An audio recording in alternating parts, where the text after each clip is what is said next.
On a typical, on a, on a on a different note, totally different topic. Um, yeah, I've identified the group that needs to be specifically targeted when it comes to voting, motivation, implementation, enforcing, or whatever you want to call it. Like, get them to vote.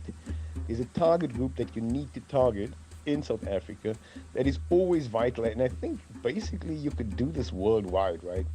It's the group that is 16 plus to 36. That's what I'm thinking. A 20-year span, because from 16, most people have the right to marry or are already adults, considered adults by society, especially when they commit crimes. They are treated like that, Some cases not.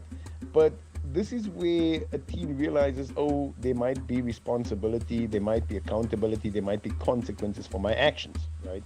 Although they're very still stubborn at that age. But this goes up to 36. Why? Because from 36 upwards, I don't think there's much I can do for you and your brain anymore to like tell you why you should vote. You know, like especially not if I'm creating a platform where I'm specifically targeting vote non-voters. Then I think the 18 plus to 36 is the best stop, because you're not going to waste much energy on convincing them. You can easily get a person that is in that space of his lifetime to understand, oh, work, job, employment, transport, mobility, safety, security, provident fund, unemployment funds, migration, visas. All of that somehow ties together and impacts me when I live my life or try to improve my life or that of my kids, right? So yeah, that's my target group, 16 plus all the way up to 36, right? Yeah, if you ever listen to this or whatever, just let me know what you guys think. But yeah, that's what I think is the best option. And I've been having much success with, well, not much, some, little, very little, okay?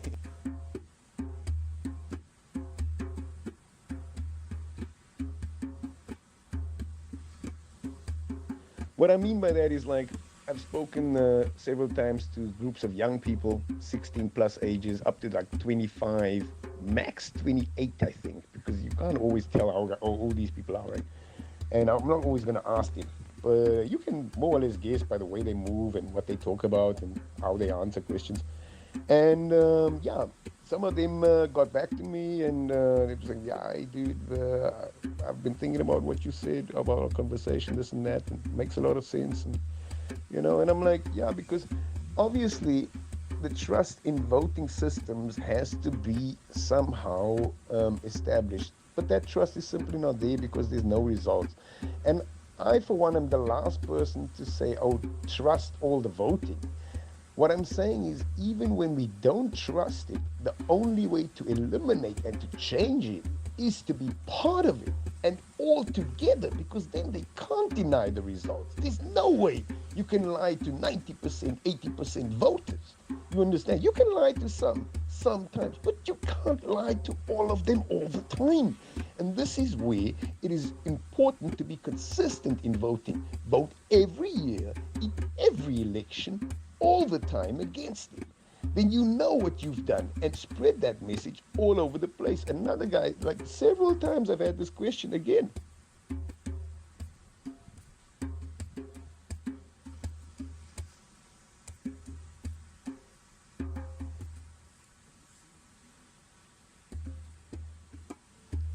Yeah, who do we vote for? There's nobody there. They're all the same.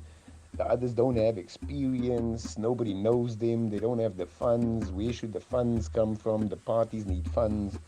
I'm like, you asking questions way ahead of time. You know, the first thing you do when you see cancer is you get rid of it altogether.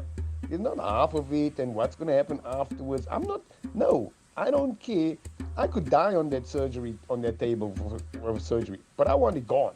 You get what I'm saying? if the doctor tells me, well, the 90% chance that you're going to die anyway, then I might think about, okay, I'm just going to live my life with it, right? But that's not the case when it comes to running a country or governing a country or living in a country. So that's totally different, right? So yeah, we have to remove the bad to make space or, well, give way for the new, for the change, right? And we have to be part of it. There's no way out. So who can't be part of it are those that have already tried or gotten the opportunity for 30 years plus, right? And they've done nothing but make everything worse.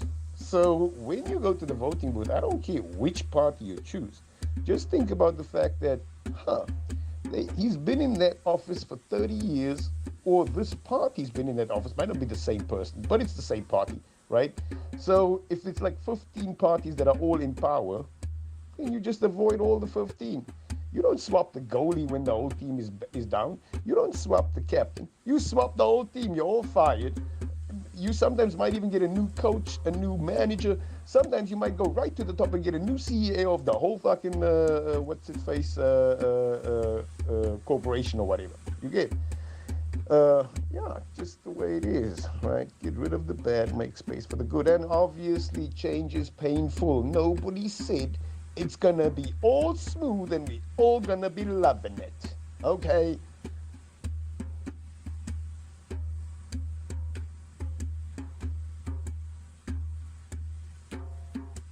Like, I'm thinking of a voting strategy for like the masses, right? Because up to now people haven't been voting. So if they start voting all at once again, that would be like a wave, and that would be like crushing. And if that would happen all at once, let's say that it goes from 45% to like 75%, 80% voting rate, right? And then if that would happen, the strategy, in my opinion, the best would be to avoid all the big parties. Everyone who is currently in power, do not vote for them, because they've been in power for like whatever time. Vote for the very small ones that like basically were just established in the last 5 years, maybe, right? Maybe even the last 10 at most, right?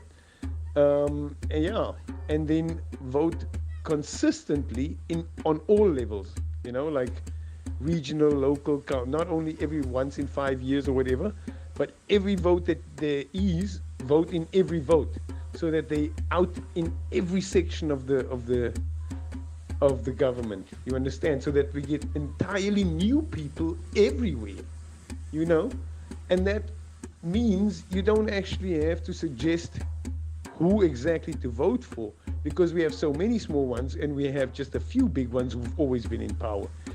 So if everybody would vote for any of the small ones, automatically what would happen is you'd find different people's representation in there, and they would not gain power for themselves. Like, they couldn't decide anything for themselves. They would have to communicate with each other and work out a strategy together to even decide on anything, because each one would only hold like a piece of the cake or a piece of the puzzle. They couldn't put together anything, you understand, according to the rules of parliament, right? And that would originally then reflect, the original representation of South Africa. If everybody chooses anybody, but not any of the big parties that have been in power up to this point, not one of them. And that consistently in all government elections, like locals, regionals, provincials, like any vote that they might hold or something, you know what I'm saying? Anything. You always have to participate in everything. And if everybody does that, especially the youth, 18 plus up to 30, that's the group that you need them to definitely vote in mass. You understand? Yeah, and that would be the strategy. Then you wouldn't need to suggest any specific person or party. You would just need to avoid the big ones who've always been in power and explain that, okay, why are you doing that? Well, because they've been in power and look what happened. They're not going to fix it. They have no interest in fixing it. And they are the ones who are basically benefiting from the non-voters, the ones who don't vote all these years and who are teaching that to their kids and whoever. You know what I'm saying? Yeah. Just because you asked me, like, so I just wanted to get a specific answer on what I suggest, because I do have an idea and an opinion, obviously, on that.